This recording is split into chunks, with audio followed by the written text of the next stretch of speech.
By the time anyone realized the wildfire wasn't going to stop, it was already too late. At first, people treated it like every other summer fire, a few acres burning in the national forest, fire crews responding, local news urging residents to stay alert. Nothing unusual. The town of Pine Ridge had seen wildfires before. Most burned for a few days, some for a week. Then, the firefighters contained them. Life went on. Nobody imagined that within 24 hours, an entire town of nearly 12,000 people would be racing for their lives, and almost no one would remember the mayor's name, or the sheriff's, or even the incident commander directing hundreds of firefighters. Instead, years later, survivors would tell one story. The story of the nurse who refused to leave until everyone else was safe. The first thing Emma Carter noticed wasn't the smoke, it was the silence. Standing outside Pine Ridge Community Hospital just after 6 o'clock that morning, she paused halfway to her car. Normally, she could hear birds filling the pine trees surrounding the hospital. That morning, nothing. No birds, no insects, just an eerie stillness. She looked toward the western mountains. A thick column of dark smoke rose into the sky. Much larger than yesterday. One of the paramedics walked beside her. "They say the fire jumped the canyon overnight." Emma frowned. "Already?" He nodded. 20-mile-an-hour winds. She looked at the smoke for another moment. Something didn't feel right. "You heading home?" "I was," he smiled tiredly. "But somehow I think neither of us is getting much sleep today." Emma laughed softly. "You know me too well." She had just finished a 12-hour overnight shift. Her shoulders ached. She hadn't slept properly in 3 days. The emergency department had been unusually busy, with heat exhaustion, dehydration, and respiratory patients because smoke from nearby fires had already begun affecting air quality. All she wanted was a hot shower and 8 uninterrupted hours of sleep. Her phone buzzed before she reached her car. Emergency staff recall. All available personnel report immediately. She didn't even unlock her vehicle. Instead, she turned around and walked straight back inside. The emergency operations room had filled within minutes. Doctors, nurses, hospital administrators, EMS supervisors, police, fire department representatives. A large county map covered one wall. Several neighborhoods were now outlined in red. The fire chief pointed toward the map. "The fire has expanded to over 30,000 acres. A murmur spread through the room. It crossed the containment lines at approximately 4:15 this morning." He took a deep breath. "And the weather forecast has gotten worse." Someone asked the question everyone feared. "How much worse?" The meteorologist answered quietly. "Gusts up to 55 miles per hour this afternoon." Nobody spoke. Every firefighter in the room understood what that meant. Fast-moving wind. Dry timber. Steep terrain. A fire could travel faster than people could run. The county emergency manager stepped forward. "We're issuing mandatory evacuation orders for the western half of Pine Ridge." Emma immediately raised her hand. "What about the hospital?" The room became noticeably quieter. The administrator answered. "We're evaluating options." "How many patients?" 93 admitted. Emma did the math instantly. Nearly half couldn't walk. 8 were in intensive care. Several required ventilators. Dozens depended on oxygen. The county's only nursing home sat less than half a mile away. Another 87 elderly residents, most unable to move without assistance. She looked around the room. "You don't have enough ambulances." Nobody answered, because everyone knew she was right. The county owned 12 ambulances, even if every one of them ran continuously. There wasn't enough time. Outside, the first ash began falling. Tiny gray flakes drifted through the air like snow. Children playing across the street tried catching them. One little boy laughed. "Look, Mom, it's snowing." His mother looked toward the mountains. She didn't laugh. By noon, the hospital parking lot had become chaos. Families rushed inside, searching for loved ones. Police officers directed traffic. Ambulances arrived one after another, people suffering burns. Smoke inhalation. Asthma attacks. Panic attacks. The emergency department overflowed. Emma barely had time to drink water. A respiratory therapist hurried over. "Room 14 needs another oxygen cylinder." "I'm on it." Before she reached the supply room, the building lights flickered, once, twice, then stabilized. Everyone stopped moving. The backup generators hadn't activated, meaning power was still on, barely. One of the maintenance workers whispered, "If we lose electricity..." He didn't finish the sentence. He didn't need to. Ventilators, monitors, medication pumps, operating rooms. Everything depended on power. Emma looked outside. The smoke had grown so thick that afternoon sunlight looked like dusk. Street lights automatically switched on at 2:30. The hospital administrator received another emergency call. His face drained of color as he listened. "What?" Silence. Then, "Are you certain?" He slowly lowered the phone.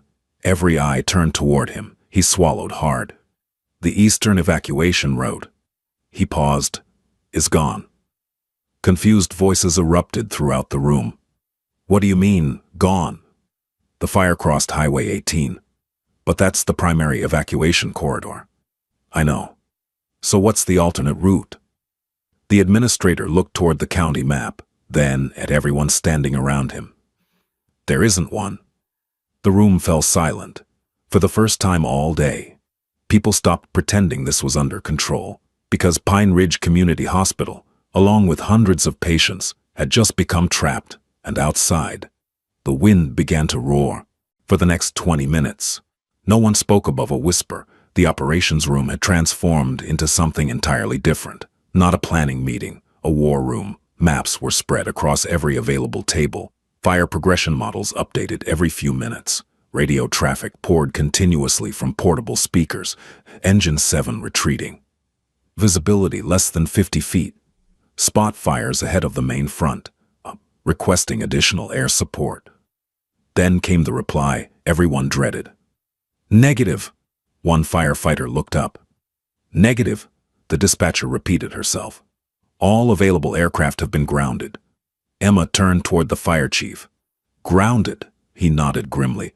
"The smoke is too dense. No helicopters, no air tankers, no water drops. From this point forward, every firefighter on the mountain would be on their own." The fire was now stronger than anything they could throw at it. The county emergency manager drew a thick line across the map. "Highway 18 is gone." Another line. "County Road 6 is blocked by fallen timber." Another. "The bridge over Cedar Creek is unsafe." Someone finally asked the obvious question. "So how do we evacuate?" Silence. The answer came from an older sheriff's deputy who had spent nearly 40 years in Pine Ridge. "There is one road." Every head turned. He pointed toward the southeastern corner of the map. Old Mill Road. A narrow logging road. Mostly gravel.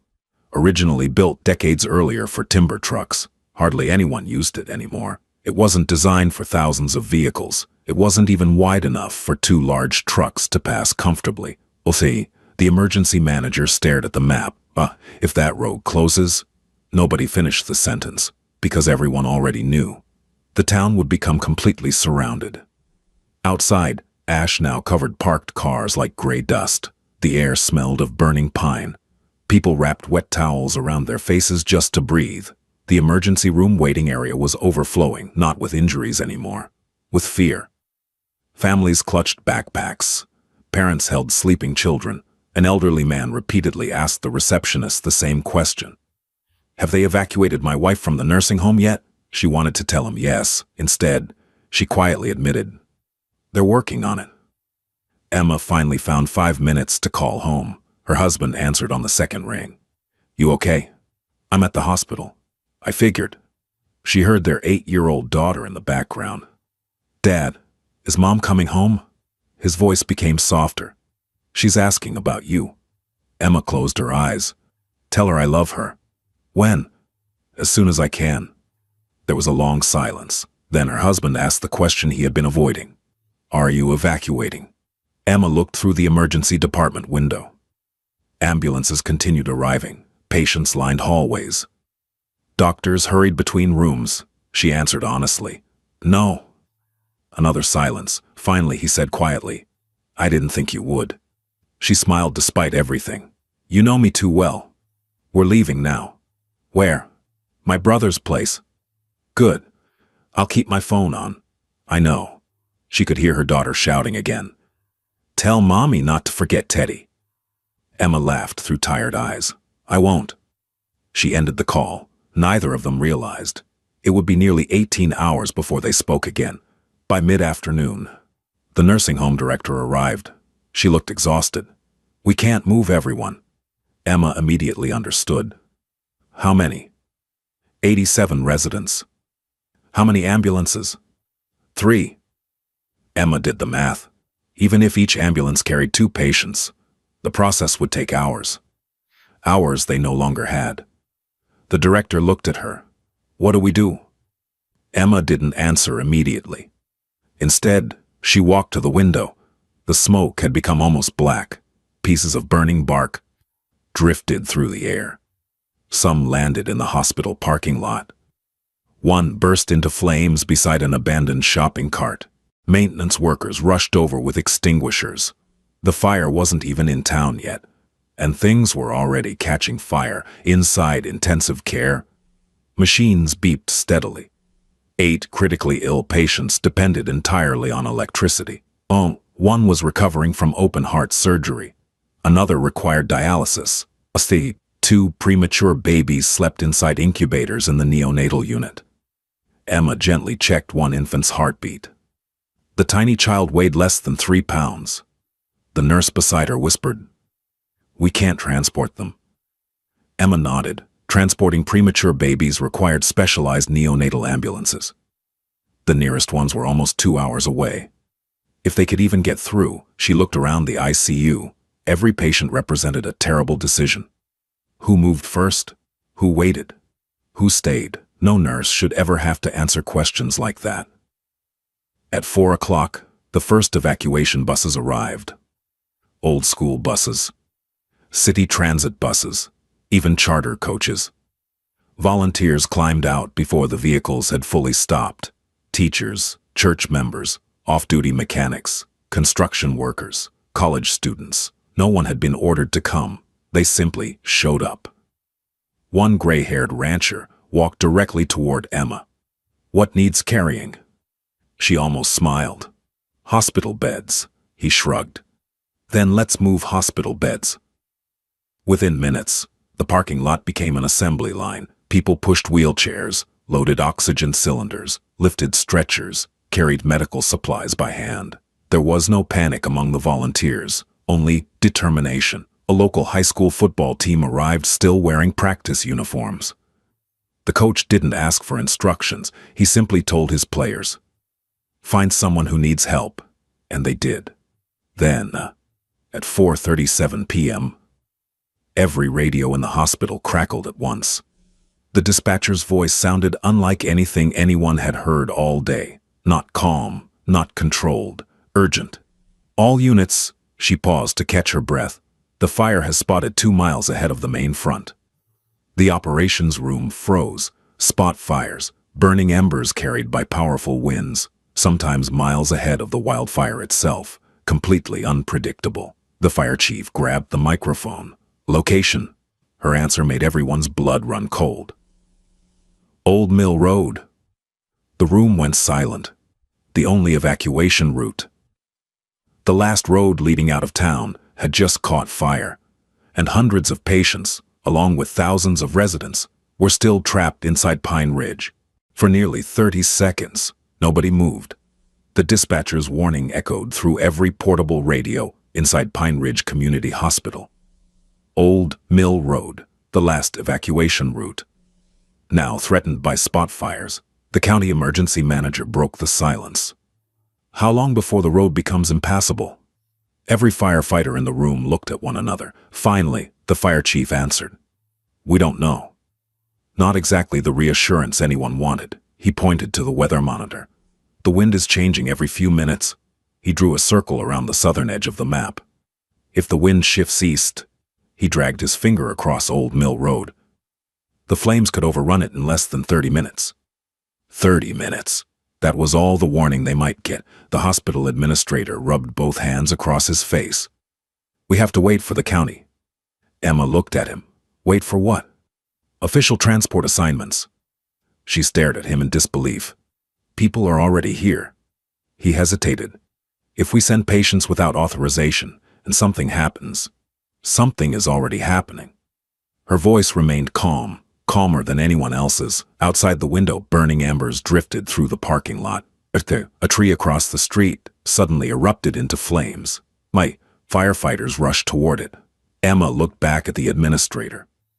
If we wait for perfect coordination, she paused, we'll be evacuating a burning hospital. No one argued, because no one could. The emergency manager's phone rang again. His expression hardened as he listened. When he hung up, he spoke quietly. The nursing home has lost air conditioning. The room fell silent. Temperatures outside had climbed above 100 degrees. Inside the nursing home, elderly residents already struggling to breathe would deteriorate quickly. Emma grabbed a clipboard. How many wheelchair-accessible buses do we have? Someone answered. 4. How many standard buses? 9. Private vehicles? At least 100. She began writing. What are you doing? Building an evacuation plan. The administrator frowned. We already have one. Emma looked directly at him. No, she shook her head. We had one. It's gone. Nobody spoke. She continued writing. If the ambulances can't move everyone, she looked around the room. Then everyone else becomes an ambulance. Within 10 minutes, the hospital cafeteria had become an emergency command center. Emma covered 3 folding tables with maps. Nurses gathered beside paramedics. Teachers stood next to firefighters, utility workers, church volunteers, retired military veterans, local business owners. None of them had worked together before. That no longer mattered. Emma stood in front of them. We don't have enough emergency vehicles. Heads nodded. We don't have enough time. More nods. But, she pointed toward the parking lot. We do have hundreds of people willing to help. The room became completely still. We're going to stop thinking about job titles. She pointed toward one of the football players. You. The teenager looked surprised. Can you safely push a hospital bed? Yes. Then today. She smiled. Your patient transport. She pointed toward a mechanic. Can you secure oxygen tanks? I build race cars. Perfect. Another volunteer. Do you own a pickup truck? Yes. Can it carry supplies? Absolutely. Your logistics. Within minutes, people who had never met each other were functioning like a trained disaster response team. Not because someone ordered them to, because Emma gave each person a purpose. Panic began disappearing. People who know what they're supposed to do rarely panic. She divided the hospital into colored evacuation zones. Red, patients requiring intensive medical care. Yellow, patients needing assistance but stable enough for bus transport. Green, those who could walk with minimal support. Every nurse received assignments. Every volunteer received a partner. Nobody worked alone. A firefighter quietly watched Emma coordinate the room. He leaned toward another captain. Has she done this before? The captain shrugged. I don't think so. Neither realized.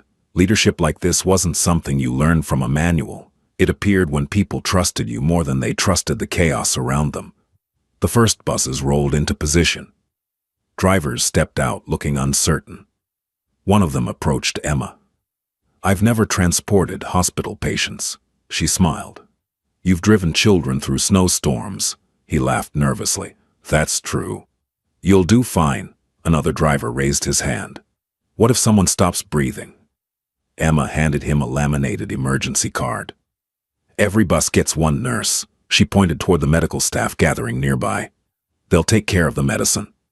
You take care of the road. His shoulders relaxed. Sometimes, people didn't need someone to solve every problem. They simply needed someone who sounded like they believed success was still possible.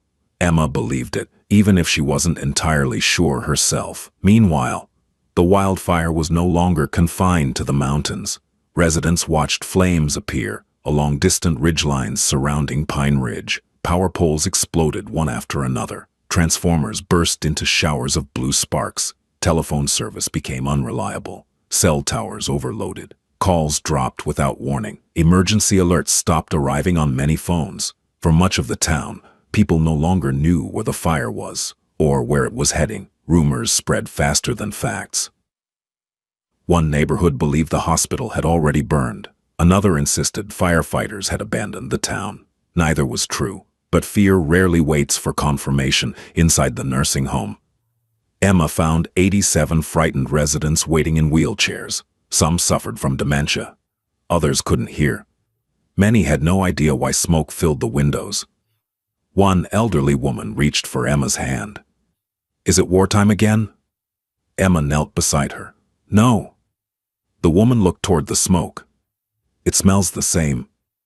Emma squeezed her hand gently. "We're going somewhere safe. Will you come too?" Emma smiled. "I'll be right behind you." The woman nodded. "I'll wait." Emma felt a lump rise in her throat. She knew she couldn't make that promise to everyone. Some would leave on the first buses. Others would have to wait. Every minute mattered. Every decision mattered. At exactly 5:12 p.m. a firefighter burst through the nursing home doors. His face was covered in soot. His breathing was rapid. He looked directly at Emma. "You need to move. Now." What happened? The spot fire wasn't alone. He pointed toward the western hills. Emma stepped outside. Her heart sank. The smoke had parted just enough for her to see it. A wall of flames, stretching for miles, moving faster than anyone thought possible, driven by winds that sounded like a freight train. The fire wasn't approaching Pine Ridge anymore. It was charging toward it, and according to the latest radio reports, the first evacuation buses had just encountered burning trees across Old Mill Road. The first report from Old Mill Road sounded almost hopeful. Minor obstruction, a burning tree had fallen across one lane. Firefighters believed they could cut it away in 15 minutes. The second report came 4 minutes later, visibility dropping. The third, only 3 minutes after that. "We've got embers crossing the road." Then the radio went silent, not because the firefighter had finished speaking, because the transmission was lost. Inside the hospital command center, nobody said a word. Everyone stared at the speaker, waiting for the radio to crackle back to life. It never did. Emma looked at the evacuation board. Red zone, 8 ICU patients, 2 premature infants, 4 patients on ventilators. Yellow zone, 46 patients requiring wheelchairs or medical supervision. Green zone, 39 patients able to walk with assistance. Then there were the 87 residents from the nursing home. Nearly 200 people who could not simply climb into a car and drive away. The administrator spoke quietly. "If Old Mill closes," Emma interrupted him. "It hasn't. But it might." "Exactly." She looked around the room. "So we're leaving before it does." Several officials hesitated. The county emergency manager rubbed his forehead. "We haven't received authorization." Emma answered without raising her voice. "We've received reality." She pointed toward the smoke outside. "That fire isn't waiting for paperwork." The room fell silent. Finally, the fire chief nodded. "Move them." Those 2 words changed everything. Within minutes, the parking lot transformed into organized motion. School buses lined up beside ambulances. Pickup trucks loaded with bottled water, blankets, oxygen cylinders, and medical supplies. The volunteer drivers checked fuel levels one final time. Police officers prepared to escort the convoy. Firefighters sprayed water along both sides of the hospital entrance, trying to keep drifting embers from igniting nearby brush. The air had turned orange. Ash floated so heavily that it looked like a blizzard. Many volunteers tied damp bandanas across their faces. Others wore construction goggles. Everyone coughed. No one complained. Emma climbed onto the first school bus. "This bus carries nursing home residents only." She pointed toward the rear. "Wheelchairs here. Oxygen patients near the center. The strongest residents closest to the exit." One of the volunteers asked, "Why?" "If we have to unload quickly." She looked him in the eye. "The people who can walk will help us move the ones who can't." He nodded. Every instruction had a reason. Every minute counted. Across the parking lot, a football player carefully lifted an elderly veteran into a wheelchair. The old man looked embarrassed. I used to carry guys bigger than you. The teenager grinned. What? Today it's my turn. The veteran smiled. I suppose that's fair. Nearby, a retired carpenter built makeshift wheelchair ramps from lumber stacked behind the maintenance building. Mechanics secured oxygen tanks so they wouldn't roll during transport. A local grocery store owner arrived with pallets of drinking water. The pharmacy staff packed emergency medications into coolers filled with ice. Nobody waited to be asked. Word had spread across Pine Ridge. If you wanted to help, go to the hospital. Do. Emma walked through intensive care one last time. The ventilator patients had already been transferred onto portable units. Battery-powered monitors replaced wall-mounted equipment. Every IV bag was double-checked, every medication labeled, every patient secured. One of the younger nurses looked terrified. I've never transported an ICU patient. Emma placed a reassuring hand on her shoulder. Neither had someone the first time they ever did. What if something goes wrong? It probably will. The nurse's eyes widened. Emma smiled gently, and we'll solve it. Fear didn't disappear, but it became manageable. Outside, the convoy was almost ready. Police cruisers would lead. A bulldozer borrowed from the county road department would travel near the front, clearing fallen branches if necessary. School buses followed, then ambulances. Private vehicles carrying stable patients formed the rear section. Finally, fire engines would bring up the back, protecting the convoy from advancing flames. Nearly 60 vehicles stretched through the hospital grounds. It looked less like an evacuation and more like an army preparing to move. At 5:41 p.m., the lead firefighter received a transmission. His expression changed instantly. He hurried toward Emma. The sheriff's drone just came back. What did it find? He unfolded a tablet. The image had been taken only moments earlier. Old Mill Road was still open, barely. Smoke covered most of it. Several burning trees stood only yards away. Fire crews were desperately cutting them down before they collapsed. The firefighter pointed toward the screen. If we leave now, he paused, we might make it. And if we wait, he looked directly at her. I don't think there'll be another chance. Emma didn't hesitate. She picked up the command radio. All convoy leaders. Her voice remained remarkably steady. This is Nurse Carter. Begin loading. One by one, bus engines started. Ambulance lights flashed. Police sirens briefly sounded before falling silent to preserve radio communications. The massive convoy slowly rolled toward the hospital exit. Hundreds of frightened people watched from windows. Some cried, some prayed, others simply held the hands of complete strangers. Emma stood beside the lead vehicle until every patient had been loaded. Only then did she climb into the final ambulance. A paramedic looked at her. You could ride in front. She shook her head. No. Why not? She glanced toward the long line of vehicles. The last vehicle is where people get left behind. The paramedic understood immediately. He closed the rear doors as the convoy pulled onto the highway. The sky suddenly grew even darker, not because the sun was setting, but because the wildfire had created its own weather. A violent column of smoke rose thousands of feet into the air. Lightning flashed inside the cloud. Then, burning pine cones began falling onto the road around the convoy. The fire was no longer following them. It was reaching ahead of them. The convoy had traveled less than 3 miles. When it stopped, not slowed, stopped. Brake lights illuminated the smoke ahead like a line of red lanterns disappearing into darkness. Emma stepped out of the ambulance. The heat hit her immediately. Even from hundreds of yards away, she could feel the wildfire. It wasn't like standing near a campfire. It felt like opening the door of an industrial furnace. A police officer ran back from the front of the convoy. Tree across the road. Behind him came another firefighter. 2 trees. Can we cut them? They're already burning. Emma looked ahead. The bulldozer was trying to push one massive pine off the gravel road. Every time it moved a few feet, burning branches rained down from the trees above. The driver couldn't see more than 20 yards. Smoke swallowed everything. Then another voice came over the radio. Fire on the south side. Emma turned. A spot fire had ignited the dry grass only 50 yards from the rear of the convoy. The wind pushed flames directly toward the last buses. Firefighters immediately deployed hoses. Water hissed against burning brush. For a few moments, it worked. Then the wind shifted again. The flames simply went around them. The fire wasn't behaving normally anymore. It was creating its own wind, its own weather, its own terrifying logic. But one of the bus drivers climbed down. "I can't see the road." Emma walked beside him. "You don't have to." He looked confused. She pointed toward the ambulance. "Follow my lights." She borrowed 2 battery-powered emergency lanterns from the medical supplies. One she carried herself. The second she handed to another volunteer. "We walk." The driver stared at her.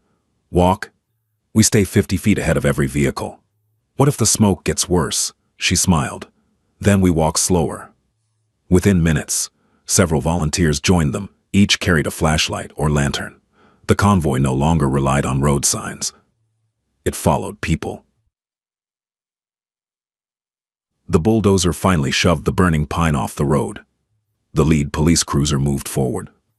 One bus, then another, then an ambulance. Progress. Slow. Painfully slow. But progress. Emma checked every vehicle as it passed. "Everyone okay?" A nurse inside one bus gave a thumbs up. An elderly resident smiled weakly through an oxygen mask. Children from evacuated neighborhoods waved from another vehicle. For a moment, it almost felt hopeful. Then someone shouted, "Stop!" The convoy halted again. A pickup truck near the center had broken down. Its engine refused to restart. Smoke thickened around it. The driver slammed the steering wheel. "It won't go."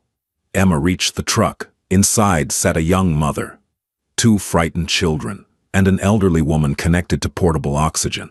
The mechanic who had volunteered earlier slid underneath the truck. "Fuel lines damaged." "Can you fix it?" He looked up. "Not here." Emma looked around. Leaving the truck wasn't an option. Waiting wasn't either. She made a decision. Transfer everyone. Within less than 2 minutes, football players carried oxygen tanks. Firefighters moved medical equipment. The children climbed onto a school bus. The elderly woman was transferred to an ambulance. The abandoned pickup was pushed into a roadside ditch. No one argued. No one complained about losing their vehicle. It was just metal. Lives mattered more. The convoy moved again, mile after mile. Smoke, ash, heat, silence. Nobody talked much anymore. Everyone simply concentrated on moving forward. Emma kept counting vehicles. 1, 5, 11, 23, 38, 51, 59. Still together. Good. She counted again 5 minutes later. 1, 5, 11, 23, 37. Her heart skipped. She counted again. 58. One vehicle was missing. She grabbed the radio. "Convoy, hold your position." The police captain answered immediately. We can't stop here. We've lost a vehicle." There was a pause. Then, "Which one?" Emma checked her list. "Bus 7. Silence. That bus carried 23 nursing home residents. Most couldn't walk. 1 nurse, 1 volunteer driver. Emma turned toward the ambulance driver. "I'm going back." He looked at her like she had lost her mind. "Absolutely not. They're alone. The fire is behind us." "I know. So why are you going back?" She looked him straight in the eye. "Because they can't come to me." Without waiting for permission, she climbed into a county utility vehicle. A firefighter jumped into the passenger seat. "So much for arguing," he muttered. Emma started the engine. "You coming?" He fastened his seatbelt. "You're going to need someone who knows how fires move." The utility vehicle disappeared into the smoke. The convoy waited. 5 minutes, 10 minutes, 15. No radio contact, nothing. People began wondering if they had made it, or if anyone ever would. Nearly a mile behind the convoy, Emma finally found bus 7. Its rear tire had blown out. The bus leaned awkwardly toward one side of the road. Inside, the residents sat quietly. The nurse looked relieved to see her. "I knew you'd come," Emma smiled. "I told you nobody gets left behind." She looked at the tire, completely destroyed. The firefighter beside her shook his head. "We don't have time to change it." Emma scanned the road. then noticed something. A county maintenance truck abandoned near a small equipment shed. Its tires were exactly the same size. She looked at the firefighter. "You thinking what I'm thinking?" He grinned for the first time all day. "I'll get the jack." As burning embers continued falling around them, they began changing the tire, knowing that somewhere beyond the smoke, the wildfire was closing the distance with every passing minute. The jack sank into the soft gravel. The firefighter cursed under his breath. "Ground's too loose." Emma looked around. The roadside was covered with broken pieces of timber from an old fence. She pointed. "Use those." Within seconds, volunteers slid thick wooden planks beneath the jack. This time, it held. The damaged tire came off. The replacement from the abandoned maintenance truck went on. Everyone worked without speaking. No wasted movement, no panic, only urgency. Every few seconds, someone glanced toward the wall of smoke behind them. It was getting closer. The nurse from Bus 7 stepped outside. Her face was streaked with soot. "I've got one resident whose oxygen tank is almost empty." Emma checked the gauge. Less than 15 minutes. She opened the county utility vehicle. 2 spare cylinders. She handed one over. "Switch it now." As the nurse replaced the tank, an elderly man gently touched Emma's arm. His voice was barely above a whisper. "I thought—" He swallowed. "I thought everyone had forgotten us." Emma knelt beside him. "No." She smiled warmly. "We just had to find you." The old man's eyes filled with tears. "I fought in Korea." "I know. I never expected." His voice trembled. "To be rescued again." Emma squeezed his hand. "Today," she said softly, "it's our turn to serve you." The tire was finally secure. The firefighter tightened the last lug nut. "We're moving." The bus engine started. It sounded like the most beautiful noise anyone had heard all day. Emma grabbed the radio. "Command, this is Carter." Static, then. "We're here. We've recovered Bus 7. The response came immediately. You need to move." "How bad?" There was a pause. Then the police captain answered honestly. "The fires crossed the ridge." Emma looked toward the western sky. The smoke had changed color. No longer gray, now it glowed deep orange from within. That meant only one thing. The flames were close enough to illuminate the smoke itself. The utility vehicle led Bus 7 back toward the convoy. Every few hundred yards, burning branches littered the road. The firefighter riding beside Emma jumped out repeatedly, dragging them aside by hand. The heat had become almost unbearable. Inside the bus, several elderly residents had begun praying quietly. Others simply stared through the windows. One woman clutched a faded family photograph against her chest. A little girl from another evacuation bus, now riding with them after the vehicle breakdown, leaned toward her.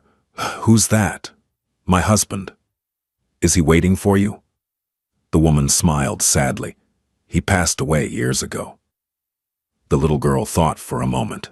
"Then I'll wait with you." The elderly woman wrapped an arm around the child. For the rest of the journey, neither let go. Half a mile ahead, the convoy remained parked. Police officers stood outside their vehicles, scanning the smoke. The bulldozer driver refused to shut off his engine. "If another tree falls," he said quietly, "I'm pushing it out of the way." Emma finally saw the flashing lights. Relief washed over her. They were almost back. Then the radio exploded with voices. "Fire crossing the road." "North side." "No," another voice interrupted. "South side too." The convoy was now surrounded by spot fires. Small at first, only patches of burning brush, then the wind intensified. Within moments, those small fires joined together. The flames began crawling toward the vehicles from both sides. The fire chief immediately began issuing orders. "Keep moving. No stopping. If a vehicle breaks down—" He hesitated. Everyone listening knew what he was about to say. "Transfer the passengers and abandon it." No one objected. The convoy had reached the point where saving equipment was no longer possible, only lives. Bus 7 finally rejoined the line. The volunteers cheered, not loudly. They were too exhausted for that, but the smiles spreading across smoke-covered faces said enough. Emma climbed back into the last ambulance. The paramedic looked at her and laughed. "You actually found them." She buckled herself in. "I told you." He shook his head. "I've worked disasters for 20 years. I've never seen anyone turn around." Emma looked out the rear window. "I couldn't count 58. He frowned. "What?" "I needed 60. The paramedic smiled. For the first time all day, he understood exactly what kind of leader she was. Not someone chasing headlines, not someone trying to be remembered, simply someone who refused to leave with an incomplete count. The convoy began moving again. Slowly, painfully. Every vehicle remained only a few yards behind the one ahead. Visibility had dropped below 20 feet. The drivers could no longer see the road itself, only the taillights in front of them. It became a chain of trust. One driver trusted another, who trusted another, who trusted another. Breaking that chain could mean disaster. Nearly 40 minutes later, the smoke ahead began to thin. Blue sky appeared for the first time in hours. People inside the buses noticed it immediately. Some cried, others applauded. Children pointed excitedly toward the sunlight. "We made it!" Someone shouted from the lead bus. Cheers erupted throughout the convoy. Even firefighters smiled. The worst, surely, had to be over. Then the lead police cruiser suddenly slammed on its brakes. Every vehicle behind it stopped. Emma stepped out one final time. Ahead, Old Mill Road ended at Cedar River Bridge, the bridge that officials had earlier declared unsafe. Now, its wooden approaches were burning, and it was the only way out. Behind the convoy, the Wildfire was less than half a mile away. In front of them, the bridge they had no choice but to cross was beginning to collapse. For a moment, nobody moved. The bridge stretched across Cedar River like a lifeline, or a trap. Smoke drifted across its weathered wooden approaches. Small flames licked at the guardrails where burning embers had landed. The county engineer hurried forward with 2 firefighters. He crouched beside the bridge entrance, flashlight in hand. He examined the support beams beneath the deck. Everyone waited. The silence felt unbearable. Finally he stood. The bridge is still standing. Nobody celebrated. He wasn't finished. But I don't know for how long. Emma stepped beside him. Can it hold? He looked down the long line of vehicles. If everyone tries to cross together. He slowly shook his head. I wouldn't risk it. The fire chief understood immediately. One vehicle at a time. The order traveled quickly down the convoy. Leave space, no bunching, no rushing. One vehicle crossed, then the next. If the bridge failed, at least it wouldn't take the entire convoy with it. The lead police cruiser rolled forward. Every person watched. The tires crossed onto the wooden deck. The bridge creaked, a sound so faint, yet so terrifying, that even the children stopped talking. The cruiser reached the far side. Safe. A school bus followed, then an ambulance, then another bus. Each crossing felt longer than the last. The smoke grew thicker. The flames along the bridge entrance climbed higher. Firefighters sprayed water wherever they could, but their tanks were nearly empty. This wasn't about putting out the fire anymore, only delaying it. Emma stood near the back of the convoy, counting again. 1, 2, 3. She never stopped counting. A paramedic smiled. You still don't trust the numbers? She looked toward the bridge. I trust people. I just verify. Halfway through the crossing, a loud crack echoed through the valley. Everyone froze. One of the support timbers beneath the bridge had split. The county engineer looked underneath. It isn't the main support. He took a breath. But it's warning us. The fire chief grabbed the radio. Keep moving. The pace increased slightly. Still orderly. Still controlled. But now, every second mattered, one by one. The remaining buses crossed. Inside one of them, the elderly veteran who had spoken with Emma earlier looked out the window. He quietly removed his old military cap. Not because of fear, but out of respect. He later told reporters, I'd crossed dangerous bridges before, but never one where every person on it was trying to save someone else. Only 4 vehicles remained. 2 ambulances, the county utility truck. Emma's ambulance. She waved the first ambulance forward, then the second. The utility truck followed. Now, Only one vehicle remained on the burning side of the river, Emma's. The firefighter riding beside her looked back. The wildfire had reached the trees overlooking the road. Entire pines exploded into flame one after another. The roar sounded like a passing jet aircraft. He looked at Emma. "It's our turn." She didn't start the ambulance. Instead, she looked behind them one last time. Empty road, no headlights, no sirens, no forgotten buses, no stranded cars. She counted quietly. 60. The firefighter smiled. "Everybody." Emma nodded. "Everybody." Only then did she put the ambulance into gear. Halfway across the bridge, burning branches crashed onto the entrance behind them. Seconds later, the wooden approach they had just driven across became completely engulfed in flames. The ambulance rolled safely onto the opposite bank. Less than 30 seconds later, part of the bridge entrance collapsed into the river. No additional vehicles could have crossed after that, not one. The convoy had escaped by moments as darkness fell. The evacuees reached the county fairgrounds nearly 20 miles away. It had been transformed into an emergency shelter.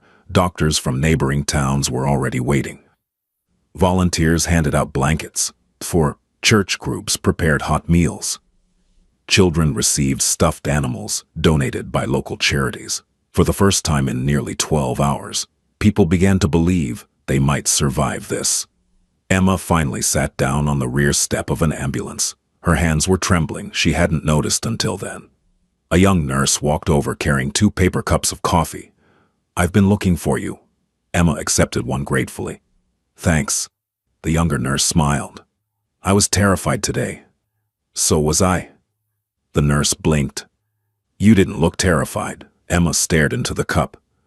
"Leadership isn't the absence of fear." She smiled faintly. "It's deciding who needs your courage more than you need your comfort." By sunrise, the wildfire had destroyed nearly 70% of Pine Ridge. Thousands of homes were gone. Schools, churches, businesses, entire neighborhoods reduced to ash. Pine Ridge Community Hospital suffered severe damage and would remain closed for months. The nursing home was completely destroyed. Had the evacuation been delayed even another half hour, dozens of residents would almost certainly have been trapped. Instead, every hospital patient survived. Every nursing home resident survived. Every child on every evacuation bus survived. Every volunteer returned home, not because the wildfire showed mercy, but because hundreds of ordinary people chose to help one another when fear could have divided them, and because one exhausted nurse refused to leave until her count reached 60. Months later, when investigators reviewed radio recordings, dispatch logs, and evacuation reports, one detail appeared again and again. Witnesses remembered different things. Some remembered the buses, others remembered the smoke. Some remembered the bridge, others remembered the flames, but nearly every interview included the same sentence. She kept counting, not because she loved numbers, because every number was a person. Every count was someone's mother, someone's grandfather, someone's child. Someone whose family was waiting for them to come home. Years later, a memorial was built in Pine Ridge honoring the firefighters, paramedics, volunteers, police officers, bus drivers, doctors, and nurses who saved the town's residents during the wildfire. Emma Carter's name appeared there alongside hundreds of others, exactly where she wanted it. Not above them, not below them, among them, because she always insisted the same thing whenever anyone called her a hero. "I didn't save a town. We saved each other." And perhaps that is the only way any community ever survives its darkest day. 5 years later, the forest had begun to heal. Young pine trees covered hillsides that had once been nothing but blackened earth. Wildflowers bloomed where entire neighborhoods had burned. The scars remained. But so did life. Every summer, visitors driving through Pine Ridge noticed something unusual near the entrance to town. A simple bronze monument. No dramatic statues, no towering columns, just dozens of names engraved into polished stone. Firefighters, police officers, paramedics, dispatchers, teachers, bus drivers, volunteers, doctors, nurses, mechanics, students, ordinary people. At the very top, A single sentence was carved into the stone. No one was left behind. It wasn't a slogan, it was a promise that had been kept. Every year on the anniversary of the wildfire, families gathered there. Some brought flowers, others brought photographs. Children who had once ridden those evacuation buses, now teenagers, would listen as their parents retold the story. Not about flames, not about destruction, but about courage. One father would point toward the memorial. You were 6 years old. You don't remember much. But a nurse carried your inhaler through that smoke. Another family remembered the football players who pushed wheelchairs. Someone else remembered the grocery store owner who handed out water. Others remembered the bulldozer driver who cleared the road. Each survivor remembered something different. Together, they remembered everyone. Emma rarely attended the ceremony. She always felt uncomfortable when people recognized her.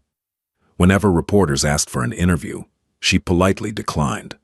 When invited to speak at emergency preparedness conferences, she accepted only if she could bring members of the entire response team with her. "If I'm speaking," she once said, "so are they." She refused to let the story become about one person because she knew the truth. Without the firefighters, the road would never have opened. Without the bus drivers, patients would never have left town. Without volunteers, the evacuation would have taken twice as long. Without dispatchers, no one would have known where the danger was. Without dozens of nurses, hundreds of patients could not have been cared for at once. Leadership mattered, but teamwork saved lives. Several years after the fire, a young nursing student visited Emma during a clinical placement. She looked nervous. "I have a question." Emma smiled. "Go ahead." "Were you scared that day?" Emma laughed softly. "I've answered that question 100 times. And I was terrified." The student looked surprised. "But everyone says you stayed calm." "I stayed useful." The student frowned. "There's a difference." Emma nodded. "A very big one."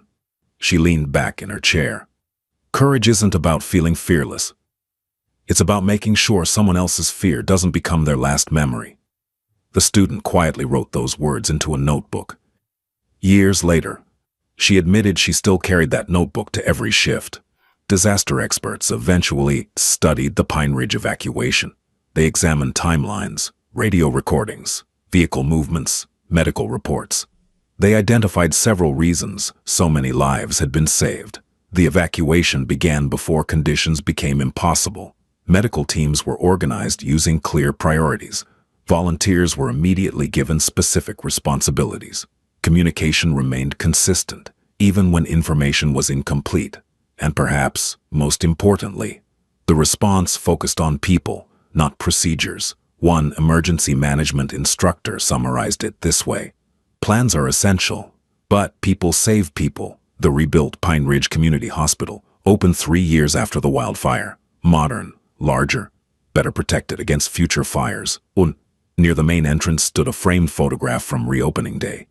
It wasn't a picture of politicians cutting a ribbon. It wasn't the hospital's new building. It showed something much simpler. A long line of smoke-covered volunteers, standing shoulder to shoulder in the hospital parking lot. Some still wearing football uniforms. Others covered in soot. A mechanic, a teacher, a firefighter, a bus driver, several nurses, none of them looking at the camera, all of them looking toward the road, waiting for the next bus to arrive. Beneath the photograph was a small brass plaque. It read, "Extraordinary days are survived by ordinary people who refuse to quit." Wildfires still threaten communities every year. Emergency responders continue risking their lives. Hospitals still prepare evacuation plans, hoping they'll never have to use them. And somewhere, when disaster strikes, another nurse will finish a long shift. Another firefighter will answer a radio call. Another volunteer will simply decide to help. They probably won't think of themselves as heroes. Most never do. Because in the moments that matter most, there is rarely time to wonder whether you're brave. There is only time to ask, "Who still needs me?" And then, to go.